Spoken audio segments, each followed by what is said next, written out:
78% of Americans live paycheck to paycheck. That includes people making six-figure salaries.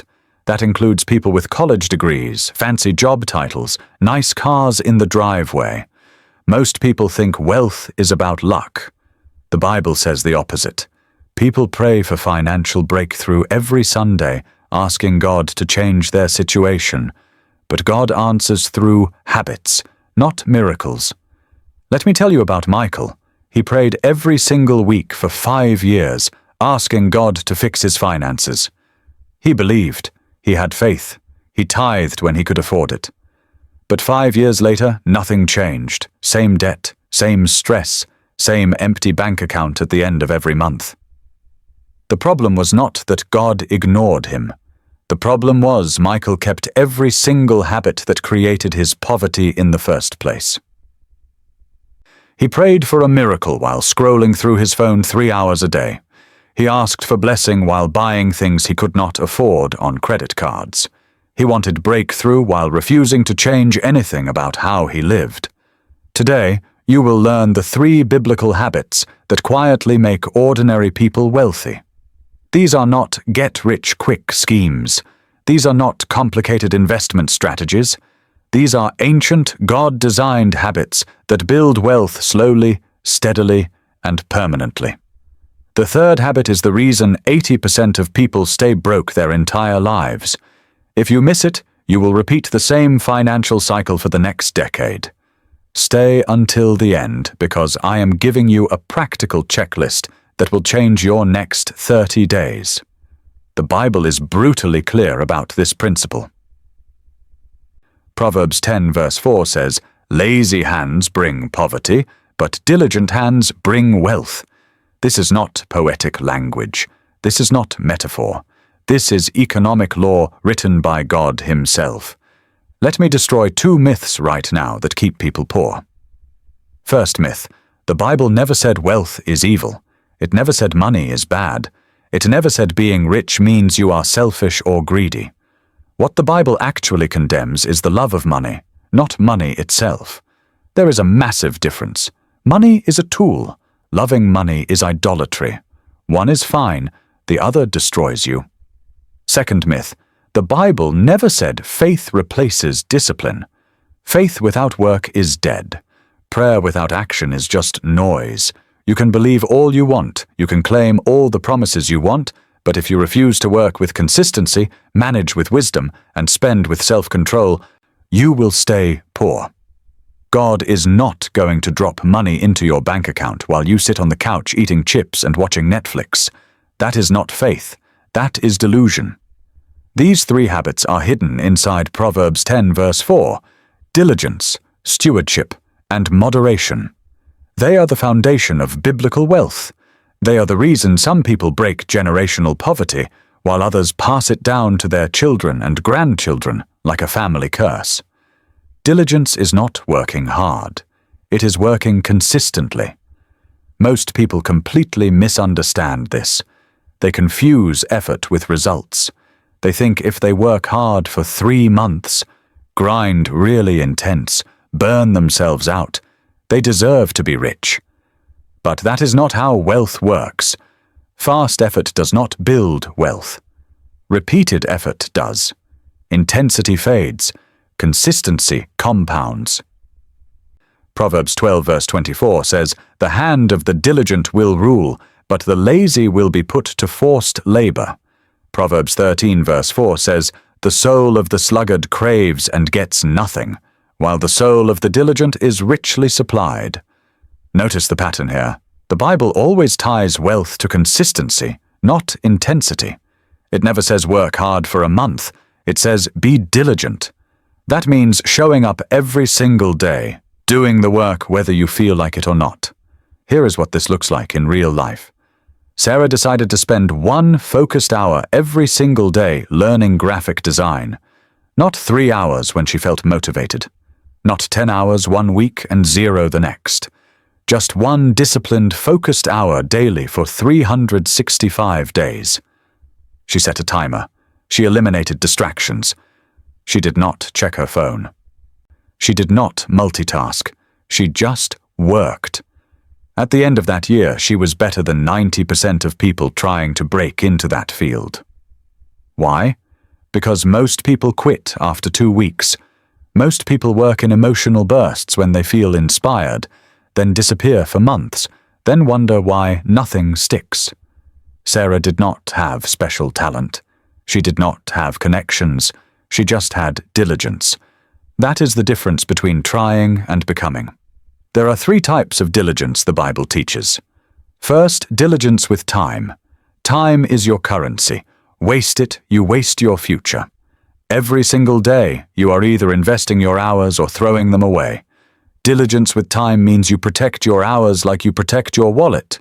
You do not scroll social media for 2 hours, then complain you have no time to build something. You do not binge shows 5 nights a week, then wonder why your life is not moving forward. You do not spend 3 hours in pointless conversations, then say you are too busy to improve yourself. God gave you the same 24 hours He gave Elon Musk, the same hours He gave that successful person you follow online, the same hours He gave the millionaire down the street.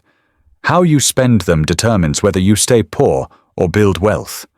Most people are not poor because they lack opportunity. They are poor because they waste time like it is unlimited. It is not. Every hour you waste today is an hour you will never get back. Second, diligence with skill. Money follows skill, not wishes. You cannot pray your way into higher income if you have the same exact skill level you had 5 years ago. God blesses the work of your hands, but first you must develop your hands. You must actually get good at something valuable. This is why Proverbs says, "The diligent become rulers." Skill creates authority. Skill creates demand. Skill creates income. If you are stuck financially right now, ask yourself this question: what skill have you truly mastered in the last 12 months? Not dabbled in, not tried once or twice, mastered, gotten really, really good at. If the answer is nothing, you just found your problem. You are not stuck because the economy is bad. You are not stuck because your boss does not appreciate you. You are stuck because you have not developed a skill valuable enough for someone to pay you more. Third, diligence with responsibility. God promotes those who take care of small things. This is the principle of stewardship that we will talk about more in a minute. If you cannot manage $100 well, God will not trust you with 10,000. If you cannot show up on time for a job you do not like, why would anyone give you a job you do love? If you cannot finish small tasks with excellence, why would anyone give you big opportunities? Diligence with responsibility means you do what you say you will do, when you say you will do it, whether you feel like it or not. You keep your word, you meet deadlines, you follow through, you show up even when nobody is watching. This is what separates people who dream from people who build. Dreamers wait for the perfect moment. Builders show up every day and do the work. Pause right now and ask yourself this: where do you lose consistency the most? Time, skill, or responsibility? Because wherever you lose consistency, you lose wealth. Inconsistency destroys harvest. You can plant the right seed in good soil with perfect weather, but if you do not water it every single day, it dies. That is not God punishing you. That is not bad luck. That is just how growth works. Seeds need consistent water. Wealth needs consistent work. Wealth is not earned. It is managed. This is the second habit, and this is the one most people completely ignore. You do not need more income. You need more control. I have personally watched people make $10,000 a month stay absolutely broke, stressed every month, fighting about money, drowning in debt. I have also watched people make $2,000 a month build complete financial freedom. The difference is never the income. The difference is stewardship. Luke 16 verse 10 says, "Whoever is faithful in very little is also faithful in much, and whoever is dishonest in very little is also dishonest in much." Proverbs 21 verse 20 says, "The wise store up choice food and olive oil, but fools gulp theirs down." Do you see the principle here? Wealth is not about how much you make. It is about how much you keep and what you do with what you keep. Let me tell you about David and Jennifer. David makes $10,000 every single month. Sounds great, right? But he has no budget, no plan, no system. He buys whatever he wants whenever he wants it. New shoes? Buy them. New gadget? Why not? Eating out 5 times a week? Sure, he feels rich for 2 weeks every month, then stressed and broke for the other 2. Car payment eating $500, student loans taking $600, credit cards sucking away $400 minimum payments, rent taking $2,000, subscriptions he forgot about draining another $150. 5 years pass, he has nothing saved, he is drowning in debt. He is one emergency away from complete financial collapse. 1 car breakdown, 1 medical bill, 1 unexpected expense, and his entire life falls apart. Now meet Jennifer. She makes $2,000 monthly, way less than David. But she tracks every single dollar like a detective investigating a crime. She knows exactly where her money goes. She saves 20% automatically before she touches anything else. She lives below her means without feeling deprived or miserable. She avoids debt like it is a contagious disease. She has boundaries with her spending. 5 years later, she has a 6-month emergency fund sitting in the bank giving her peace. She has investment accounts growing every month. She sleeps in total peace while David lies awake at night stressed about bills. That is the power of stewardship. It is not what you earn. It is what you manage. Biblical stewardship has 4 elements. First, saving. The wise store. This is not optional. This is not a suggestion for people who make a lot of money. This is a command for everyone. You must save 10 to 20% of every single paycheck automatically, not emotionally. Do not wait until the end of the month to see what is left over. There will never be anything left over. Money expands to fill the space available. If you wait to save what is left, you will save nothing. Pay yourself first, save first, then live on the rest. Set up automatic transfer the day your paycheck hits. 20% goes straight to savings before you see it, before you touch it, before you spend it on things you do not need. If you cannot do 20% right now, start with 10. If you cannot do 10, start with 5. If you cannot do 5, start with 1%. Just start. Build the habit. Prove to yourself and to God that you can be faithful with little before you ask Him for much. Second, planning. Budgeting is spiritual self-defense. If you do not tell your money where to go, it will vanish into thin air, and you will have absolutely no idea where it went. You will reach the end of the month and say, "Where did all my money go? I made $2,000 and I have $50 left. What happened? What happened is you had no plan, no budget, no boundaries. A budget is not restriction. A budget is permission. It gives you permission to spend without guilt because you already planned for it. It gives you freedom because you control your money instead of your money controlling you. Every dollar needs a job. Every dollar needs a name. Rent, groceries, gas, savings, giving, entertainment. That is stewardship. Third, accountability. Everyone needs someone checking their blind spots. You need a friend, a spouse, a mentor, someone who can look at your finances and tell you the truth without you getting defensive. Most people hide their money problems until disaster hits. They hide debt. They hide spending. They hide bad decisions until everything collapses. Accountability prevents that. It keeps you honest. It keeps you on track. It gives you someone who can say, "Hey, you are about to make a terrible decision. Stop." Fourth, avoiding debt. Debt is not a financial issue. It is a freedom issue. When you owe someone money, you are not free. You work for them, not yourself. Every dollar you earn goes to pay someone else for something you already bought and probably do not even use anymore. Proverbs 22 verse 7 says, "The borrower is slave to the lender." That is not dramatic language. That is not exaggeration. That is reality. Debt controls your choices. Debt controls your time. Debt controls your future. Debt traps you in jobs you hate because you cannot afford to leave. You stay miserable because you need the paycheck to cover the debt payments. God did not design you for bondage. He designed you for freedom. He designed you to live without chains, without stress, without being controlled by banks and credit card companies. But most people trade their freedom for stuff they do not need, bought with money they do not have, to impress people they do not even like. Let me be extremely direct here.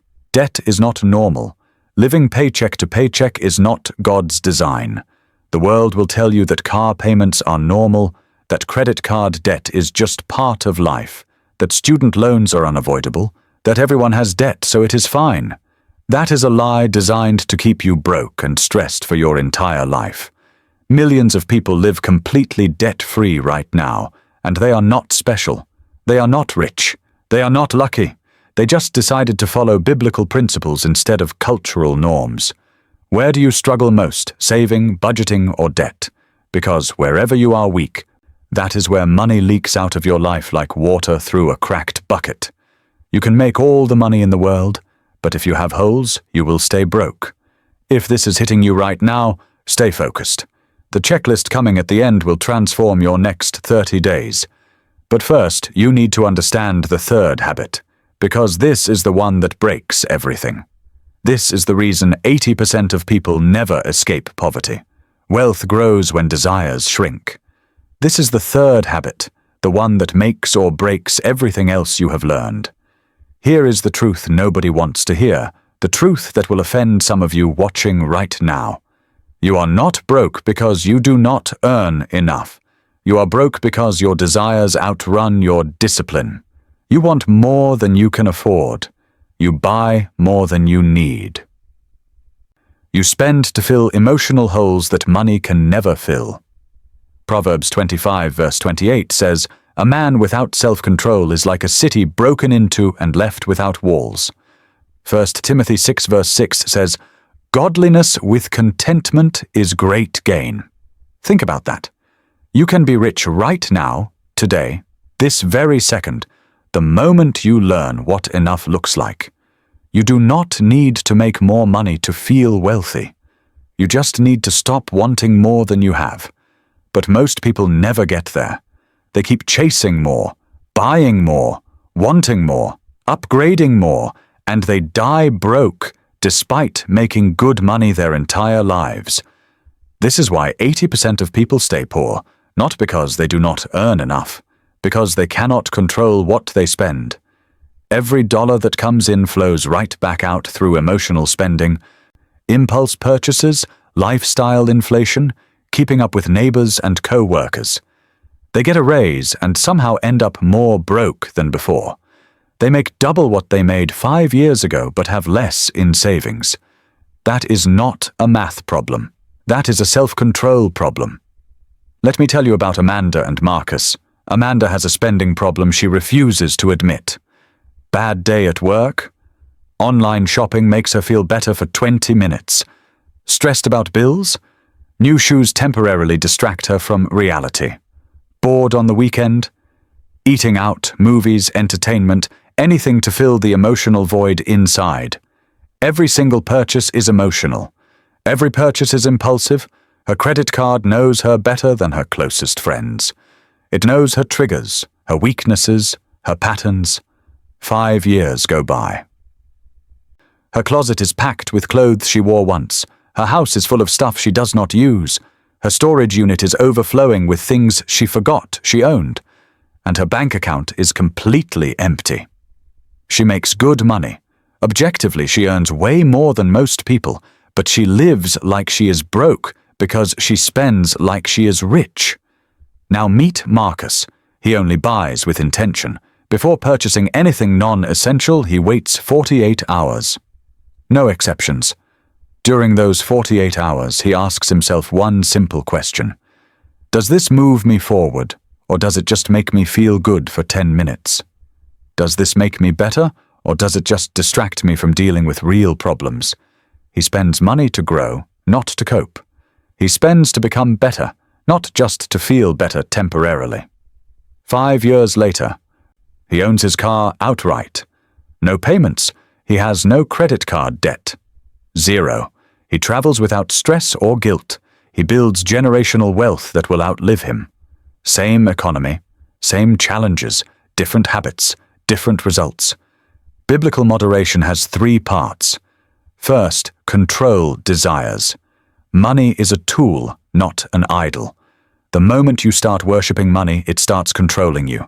The moment you live for things, things start owning you instead of you owning them. Self-control means you can see something you want and still say no. You can walk past a sale without buying anything. You do not need the latest iPhone just because Apple released it.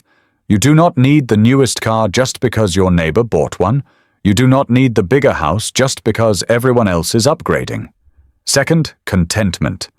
Knowing what is enough makes you rich instantly. Think about how powerful that is. You do not need to make $1 more to feel wealthy. You do not need a promotion, a side hustle, a lottery ticket. You just need to stop wanting more than you currently have.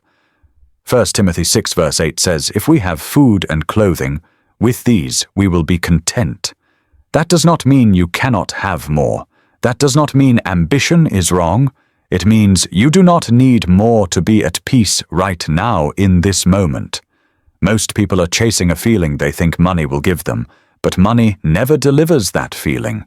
They think the next purchase will finally satisfy them. The next upgrade will finally make them happy. But it never does. The satisfaction lasts maybe a day, maybe a week. Then they are back to wanting more. Peace does not come from consumption. Peace comes from contentment. Third, wise spending. Never buy to feel better. Buy to become better. This is a game changer if you apply it. Before every single purchase, ask yourself, does this make me stronger, smarter, healthier, or wealthier? Does this move me toward my goals or away from them? Or does this just distract me for a few days, then sit in my closet collecting dust for the next 5 years? Wise spending is intentional. Foolish spending is emotional. The Bible says fools gulp down everything they have, but the wise store up. That means the wise think long-term. They delay gratification. They sacrifice now for freedom later. The foolish think only about right now. They want it now, they buy it now, then they suffer later. Here is the warning. Self-control is the wall protecting your future. If that wall breaks, debt enters, regret enters, stress enters, bondage enters. You become completely defenseless against your own impulses. A city without walls gets invaded and destroyed. A person without self-control gets destroyed by their own desires. Think right now about your most regretted purchase, the thing you bought that you wish you could take back. That regret is a teacher. It is showing you where your wall broke. It is showing you where you lost control. Do not ignore that lesson. Learn from it. Build the wall stronger. Now let me give you the practical checklist. This is how you actually apply everything you just learned. Print this out. Put it on your wall, review it every single day. First, the diligence checklist. Work 1 to 2 focused hours every single day on something that builds your future. Not distracted work scrolling between tasks. Not half-effort work where you are physically present but mentally absent. Focused, intentional, undistracted work. Spend 30 minutes daily improving a skill. Read a book in your field. Watch an educational course. Practice your craft. Do something, anything, that makes you better today than you were yesterday.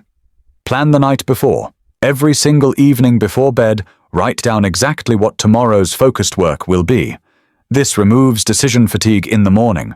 This protects your discipline when motivation is low. Track your work and avoid emotional distractions. Do not work based on how you feel. Feelings lie.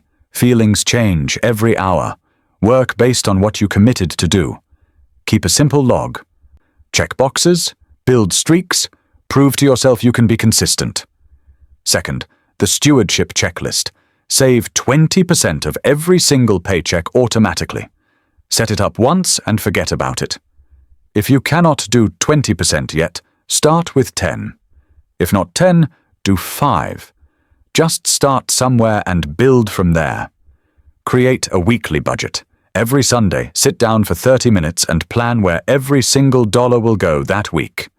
Not monthly. Weekly. It is easier to track and adjust. Track your spending daily. Every night before bed, write down what you spent that day. Use an app if you want. Use a notebook if you prefer. Just know where your money is going. Eliminate all unnecessary debt. Stop using credit cards for things you do not need. Stop financing furniture, electronics, vacations. If you cannot pay cash, you cannot afford it. Period. Review your finances every Sunday. Look at what you spent that week. Look at what you saved. Celebrate wins. Adjust mistakes. Plan for next week. This weekly rhythm keeps you in complete control. Third, the moderation checklist. Wait 48 hours before buying anything non-essential. This single rule kills 90% of impulse purchases. Most things you desperately want today, you will not even remember in 2 days. No emotional spending.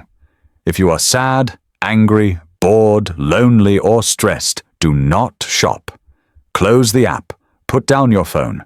Deal with the actual emotion instead of medicating it with purchases that create more problems. Spend for growth, not ego. Ask yourself before every purchase, does this make me better, or does it just make me look better to other people? One builds wealth and character. The other destroys both. Cap your entertainment expenses. Decide in advance how much you will spend on fun, eating out, movies, subscriptions each month, then do not go over that number. Entertainment is not bad. Uncontrolled entertainment will absolutely keep you poor. People do not fail because the principles do not work. They fail because they quit too soon. They try these habits for 2 weeks, do not see dramatic results, and give up. But that is not how growth works. Galatians 6 verse 9 says, "Do not grow weary in doing good, for at the proper time we will reap a harvest if we do not give up." This is the part most people completely miss. They expect instant results. They want to plant a seed on Monday and harvest fruit on Friday. But a seed does not grow in 2 weeks. A harvest does not come in a month. You water before you harvest. You plant in spring before you pick in fall. If you quit before the harvest season arrives, you lose absolutely everything you planted. All that work, all that discipline, all that sacrifice, wasted because you quit right before breakthrough. Galatians 6 verse 7 says, "A man reaps what he sows. Whatever you plant today, you will harvest tomorrow." This is not negotiable. This is not optional. This is law.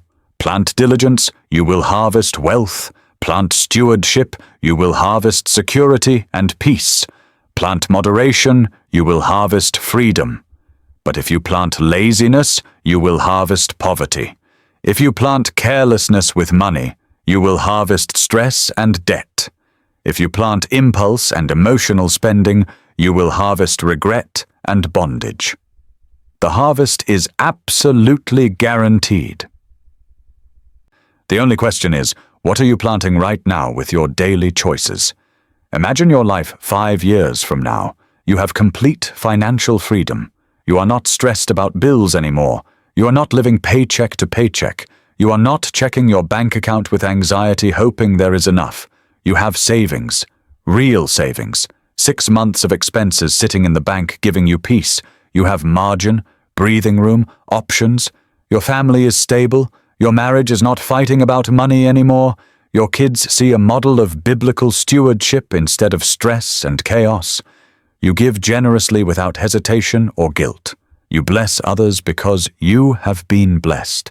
You live completely debt-free. No car payments, no credit cards, no student loans, nothing.